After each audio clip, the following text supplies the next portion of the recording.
welcome to my studio here.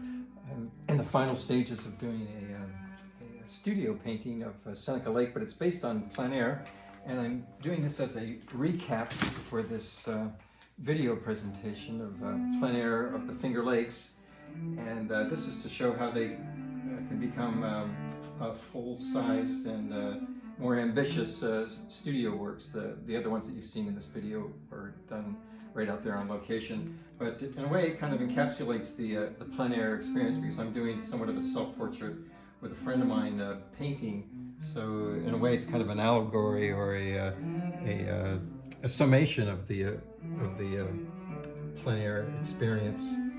I'm going to show you one of these things, these aspects of light that happens, and I've done it at various places, and the concept is increasing the chroma at various transition points. And I've done it in the clouds here, where I've put this golden color in here, this yellowish, orangish color in the transitions. But also I'm going to show you, I get the right brush here. I'm mixing up this kind of cadmium yellow color here with cadmium orange, and then I've taken the same idea and used it here in these transition points between the light and the shadow, and I've done this throughout the painting here.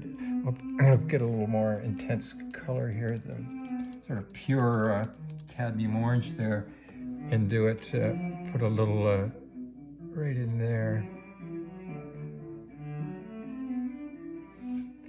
And it helps the image go around the corner.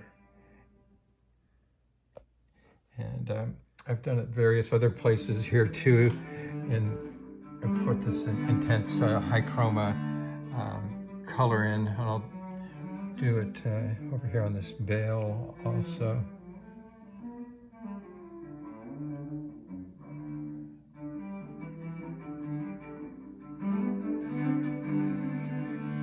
Okay, and then I'm going to do one other thing with the sky here. If you back up a little bit, and I'm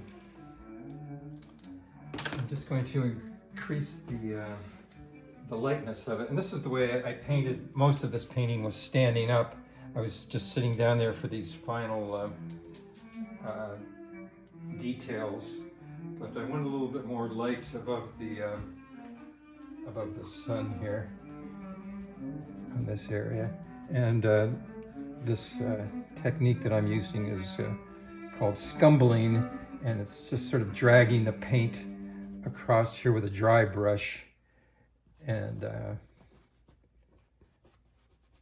just adding a little more light here. But I also want to demonstrate this aspect of stepping forward and stepping back to continually get a fresh look at the canvas.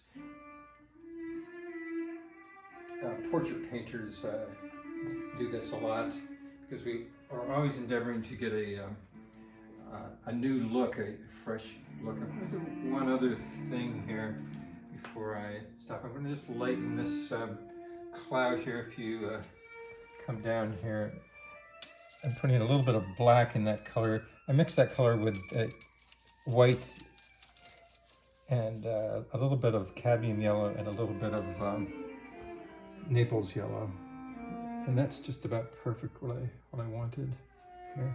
And what this is doing is it's going to create a sort of another layer of clouds here. Sort of adds another layer of depth to the cloud. I'll just sort of repeat that over here a little bit. But just to show you, this is one layer of cloud, then there's another layer of cloud further in front. So, and then I can put a little horizontal layer to emphasize that. Okay, I'm going to show you one little trick or a technique. It helps to facilitate the getting a fresh look, and it's easy to do. Everybody has a cell phone, and I have it turned off, so it's basically just a black mirror. And the first way is to just turn it so you can see your painting in reverse, and that's easy enough. In my other studio in Wyalusing, Pennsylvania, I have a large mirror behind me so I can just look back. And the idea is that it reverses everything and gives you a fresh look. But this other way too is I just take the cell phone and I put it up above my eyebrow, and then I tilt it so I'm seeing my painting. And this has the advantage of showing the painting in reverse and upside down too, so you get like a double fresh look at the painting. And I picked this up at a seminar that I went to, the FACE conference. Dan Gerhardt's demonstrated it while he was doing a painting. But I wanted to finish this video by making an environmental aspect of my painting. I'm painting this beautiful landscape and these other landscapes of Seneca Lake and Cayuga Lake here too. And part of the beauty is the naturalness and the way that it's been preserved.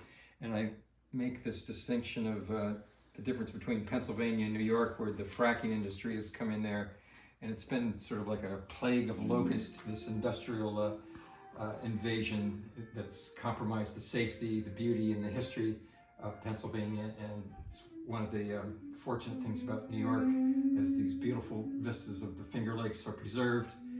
And I always like to mention Thomas Cole, the 19th century Hudson River painter, who was a proto-environmentalist at his home in Catskill, New York, and he heaped scorn on the industries that came in there and ruined his or compromised his beautiful area along the Hudson River.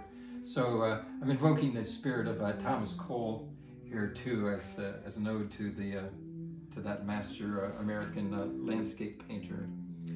And so I hope this presentation's been helpful, all these various plein air paintings, and hope it's given you a lot of ideas and inspirations. And you can come to my studio in Ithaca, New York, and see these original paintings anytime. The North Star Art Gallery and other galleries where my paintings are displayed.